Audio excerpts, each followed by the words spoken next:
அனைவருக்கும் வணக்கமா. இன்னைக்கு திங்கட்கிழமை இல்லையா? திங்கட்கிழமை அப்படின்னு சொன்னாவே சிவனுக்கு உகந்த நாள். சிவனுக்கு உகந்த நாளில் அவருக்கு பிடிச்ச மலர்களால் பிடிச்ச இலைகளால் நம்ம அர்ச்சனை செய்தோம் அப்படின்னா நமக்கு எல்லா நன்மைகளும் வரும், நம்மளுடைய வேண்டுதல் எல்லாமே நடக்கும். அப்படிங்கிறதுக்காக தான் இந்த பதிவு. நான் வில்வ இலையை வச்சு முன்னாடியே போட்டிருந்தேன். இப்போ இந்த சங்கு பூவால் நீங்கள் 16 திங்கட்கிழமை சிவன் கோவில்லையாவது நீங்கள் அர்ச்சனை பண்ணினீங்கன்னா இந்த பூவை வச்சு உங்களுடைய வேண்டுதல்கள் எதுவாக இருந்தாலும் பலிக்கும்.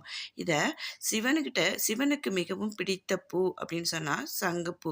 இந்த சங்குப்பூவால் நம்ம சிவனுக்கு அர்ச்சனை பண்ணி நம்மளுடைய வேண்டுதலை நம்ம நிறைவேற்றிக்கலாம். அப்படிங்கிறதுக்காக தான் இந்த பதிவு.